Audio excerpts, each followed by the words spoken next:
वार्ता बातचीत सकारात्मक रही है, छात्र कह रहे हैं। फिलहाल आंदोलन जारी रहेगा। छात्र ये भी कह रहे हैं अगले 2 दौर की बैठकों पर निगाह रहेगी।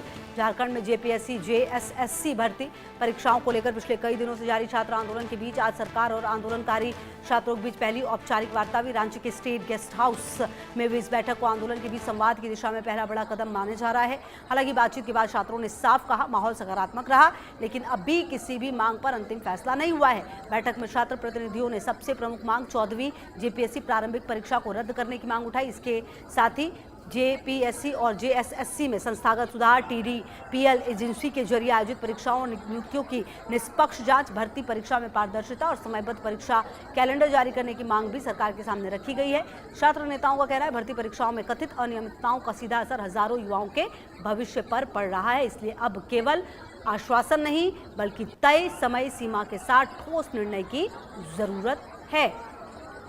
तो फिलहाल आंदोलन जारी रहेगा। हालांकि देखिए जो एक बात रही है वो ये जरूर कही गई कि सकारात्मक रही है ये बातचीत, लेकिन कहा यह जा रहा है कि अब अगले दौर की जो बैठक होगी उसके बाद ये देखा जाएगा कि आंदोलन चलता रहेगा या फिर ये आंदोलन रुकेगा, क्योंकि इस आंदोलन के बीच छात्रों और सरकार के बीच में हुई है बातचीत, जिसमें ये कह दिया गया है कि ये जो बातचीत है वो सकारात्मक रही है छात्रों की तरफ से। हालांकि अब जो मांग इनकी तरफ से की गई है उन मांग पर कैसे यहाँ पर सरकार की तरफ से बातें कही जाएंगी। हालांकि कुछ दिन पहले जब ये तब सब कुछ शुरू हुआ तो मुख्यमंत्री हेमंत सोरेन ने बिल्कुल क्लियरली कह दिया था कि अधिकारियों को निर्देश दे दिए गए हैं, वो इस पूरे घटनाक्रम पर नज़र बनाकर रख रहे हैं और जो मामले की संवेदनशीलता है हमारी नज़र उस पर भी है। ये बात खुद मुख्यमंत्री की तरफ से, हेमंत सोरेन की तरफ से कही गई थी।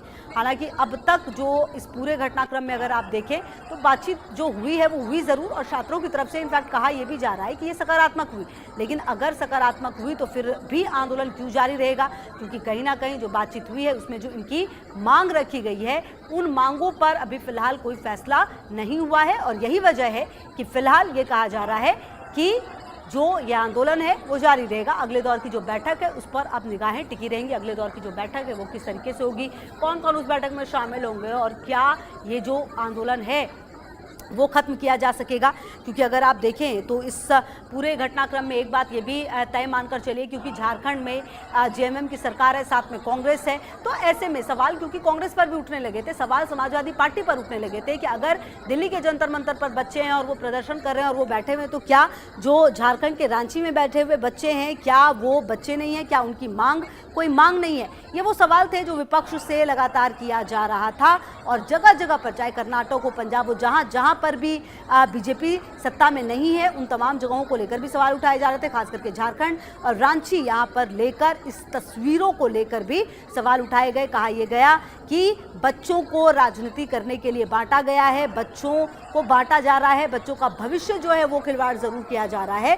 फिलहाल अब बातचीत हुई जरूर है और इस बातचीत के बाद अब देखना बेहद महत्वपूर्ण ये है कि आखिरकार किन बातों पर जो सकारात्मक पहल है वो बन पाएगी और किन बातों पर जो सरकार है जो है वो मान पाएगी। क्योंकि देखिए कहीं ना कहीं जो मांग है उन मांगों को लेकर सरकार की तरफ से फिलहाल कुछ नहीं कहा गया है, क्योंकि लगातार जो ये प्रदर्शन है वो चल रहा है। 38 दिन तक यहाँ पर दिल्ली में जंतर मंतर पर प्रदर्शन हुआ था, फिलहाल अब ये प्रदर्शन रांची में चल रहा है। हालांकि जो जंतर मंतर में प्रदर्शन हुआ कहीं ना कहीं जो मांग थी पहली और सबसे महत्वपूर्ण कि धर्मेंद्र प्रधान का इस्तीफा हो जाए वो हुआ। उसके बाद जो परीक्षा जो कानून है वो और कठोर बनाने की तैयारी हुई। हालांकि देखिए ये बात भी अलग है कि कानून जरूर बने, कठोर जरूर किए गए, लेकिन उसके बावजूद भी जगह जगह पे परीक्षा लीक की खबरें अभी भी सामने आ रही हैं, कहीं पर अनियमितता है। हालांकि किसी भी एग्जाम को कराने से पहले जिस तरह की नीतियां अपनाई जाती है, छात्रों के कपड़े से लेकर हर चीज़ की जिस तरह से जांच की जाती है, सवाल ये है कि इतनी सारी जब जांच होती है तो आखिरकार पेपर लीक कैसे हो जाता है, क्या उस सिस्टम में जो होल है उसे ठीक करने की अब ज़रूरत है। क्योंकि बच्चों का इस तरह से सड़क पर उतरना, इस तरह से अपनी मांगों को लेकर रखना, इससे पहले आपने देखिए ये तो जेन जी है, इससे पहले हमने आपको वो तस्वीरें भी दिखाई थी कुछ दिन पहले जब जेन अल्फ़ा यानी कि जो बच्चे इनसे भी छोटे हैं वो बच्चे भी अब अपने अधिकारों के लिए लगातार मांगों के लिए आवाज़ उठाने लगे हैं। तो क्या अब अपनी मांगों को उठाने का, अपनी आवाज़ को रखने का यही तरीका होगा, ये भी अपने आप में बड़ा सवाल है। क्या ये तरीका बदल रहा है, क्या ये संदर्भ बदल रहा है, क्या छात्रों को बातचीत करने के लिए अब हमेशा ही इस तरह के आंदोलन करने पड़ेंगे, ये भी एक बड़ा वर्ग पूछता हुआ नजर आ रहा है। फिलहाल ये जो आंदोलन है वो चलता रहेगा। नज़र इस बात पर है कि जो अगले दौर की बैठक होगी, जो निगाह है अब इस पर है कि जो बातचीत होगी वो क्या बातचीत होगी। क्या इस बातचीत के क्रम में कुछ ऐसा निकल पाएगा जिससे कि कुछ ठोस हो पाए, जिससे कि बच्चों का भविष्य बन पाए। क्योंकि चाहे बात झारखंड की आप करें, बिहार की बात करें, उत्तर प्रदेश की बात करें, राज्य के नाम बदलेंगे, राजधानी के नाम बदल जाएंगे, जिले के नाम बदल जाएंगे, गाँव के नाम बदल जाएंगे, कमोवेश परिस्थिति दिल्ली से लेकर झारखंड तक एक ही जगह और एक ही बात बनी हुई है।